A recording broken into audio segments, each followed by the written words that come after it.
So I would like to welcome everybody back to our third session of Chaotic and to mention that I sent some rules that some of you have seen. I read all the rules for having multiple minds in one body, and some of the details are interesting. And as we continue to play, we are going to be more and more faithful to the rules. One of the interesting rules is that when the boss uh, tries to communicate with the other minds, he or she cannot communicate with them unless they actually speak in the host body. So it would look to somebody else like this person is talking to themselves. So, Oh, okay. right. You cannot like You cannot mentally speak with your connect with mind. the crickets. Now, the crickets, interestingly, of course, they can mentally connect with the boss, but the rules are kind of interesting. If you're a cricket, you get to say who can hear you when you communicate with them. So it could be one other cricket, all of the other crickets, any combination with or without the boss. So the crickets can actually make little, secret connections and communications with whomever they want in the head, each person. And so then we also have sleeping minds. So, for example, if everybody decides that one of you, as a cricket, needs to go to sleep, they all say, you go to sleep, and if you agree, you go, or you have to fight them. And so, of course, you can have disagreements about sending someone to sleep, and then you have willpower fights. But also, if their mind is asleep and you have spent willpower points, we have been forgetting as well to use willpower points when you use your powers. You actually spend willpower points, and I will talk to you about how that works when we do it. But you recover them very quickly. If you get 10 minutes of sleep in the mind, you will come back with all your willpower. So you could use up all your willpower and then go to sleep, and then when they wake you back up, you will be ready to go. You just have to trust that they're going to wake you up. And then, because you cannot wake up voluntarily, the host mind, the person who owns the head that you are in, they are sent to sleep when you occupy the body. And the important consideration is that if all the crickets agree, they can wake up the host mind, and the host mind can become a cricket. Oh, With plenty of interesting implications, the host mind may well want its body back and fight the boss to become in control of the body. But all cricket communication, including all mental skills, are possible. All interactions using all those skills are possible. So it's an interesting option with risks or opportunities. If Sorry, I have a question. Yeah. If the host has psychic powers, can use them in that case? Yes, they could. Thanks. Right. Remember that the boss has no psychic powers. So whether it's the host or not. The only exceptions you have seen are people with the psychotronic devices built into their heads, which allow them to use powers directly in the world. So now we have some very interesting possibilities. As I recall, there is a young woman whom you know is altered with psychotronic devices to some extent. She is dressed in a business-like set of clothes that is not modern from your perspective. From your perspective, they look very, very old-fashioned. I will describe the streets a little bit more because I believe it was Nansun who looked around and I described things a little bit for you, but you should know that this is uh, kind of a dirty landscape.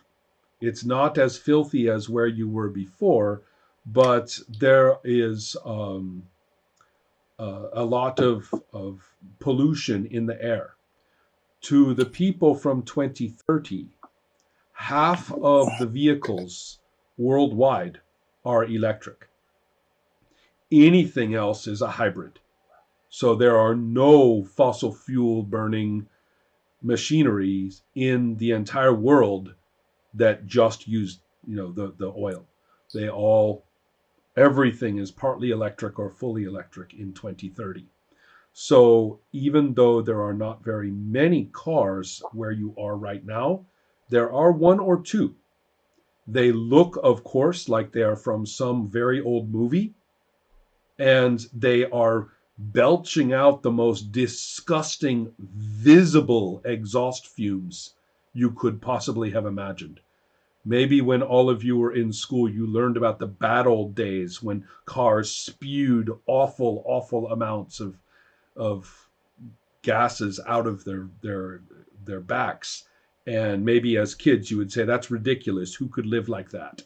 And now you are seeing, these cars with like an old cartoon, right? You could see the cloud of exhaust behind it. So, um, the young woman has broken the heel of her shoe.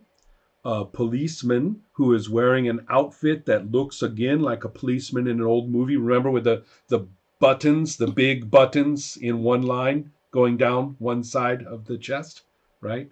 And he has uh, his eyes have been replaced, so they are mechanical eyes, but otherwise he doesn't look very changed.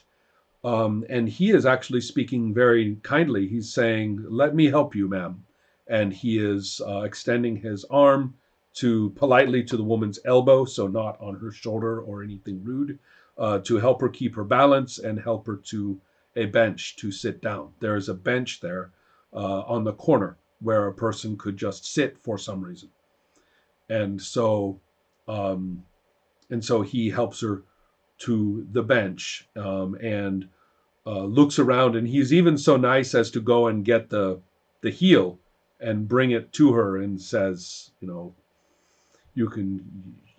He says, if you want, I can call a car to come get you and take you to work or wherever you need to go. Um, he is speaking pretty respectfully and is not being like creepy, okay? So he's not being, creepy or pushy. And probably to your relief, he is not saying, "Show me your papers," or anything like that.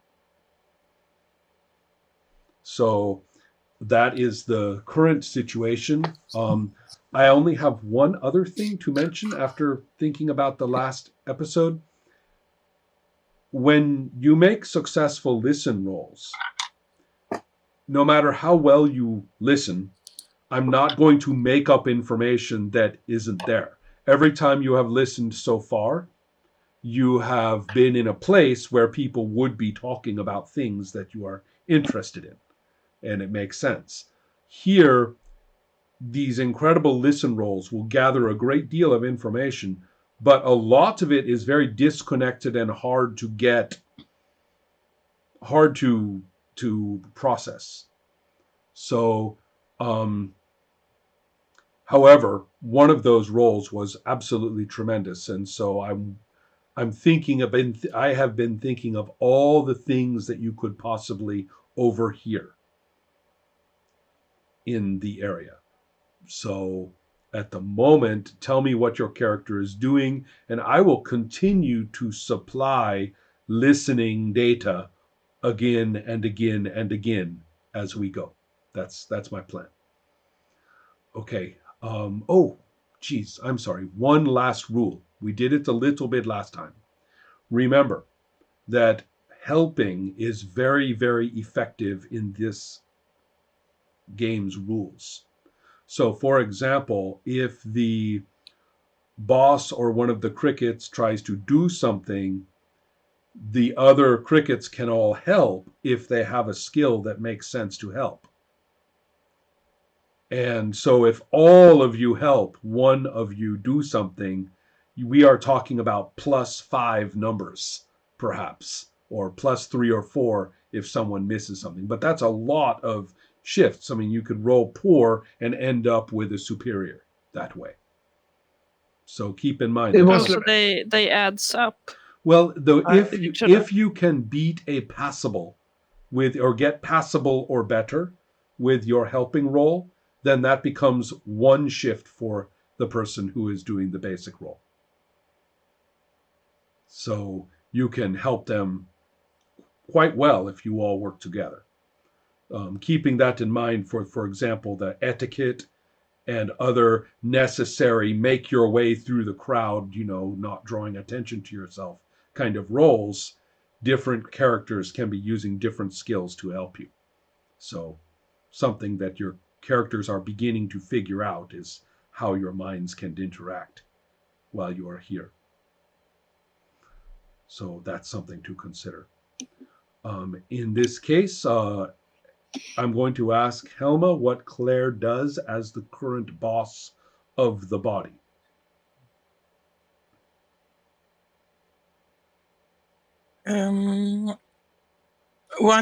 Two questions. One question: did she have any bag or anything with her? That is a huge yes. And it is a strange object from Claire's perspective, in that it's easy to figure out what it is, but it's not what you are used to. It is a leather square that has a flap that connects on the front with a button or a snap. And then it has a weird little string that's too short to put on your shoulder, but is still like a little strap. So it's a little handheld purse. It's kind of small and flat. So not an attaché case. So no, it's not an like... attaché case, but it is a personal item. A purse. Mm-hmm. And the other question was, before I broke off that heel, which direction was she walking? Is there anything to be seen close by that looks like an office building or something? These areas, they look like office buildings, but none of them are very tall. Mm-hmm. And so that it's almost as though a sort of short, small version of a downtown district. And it has no, well, let's see, does it or doesn't it? Yes, the buildings have a kind of 1920s glass and steel, overly individualistic modern look to them, right? Remember, in the 1920s, all these fancy architects decide to make downtown into basically their personal art projects. That's what these buildings look like, but they are not 20 stories tall like they should be.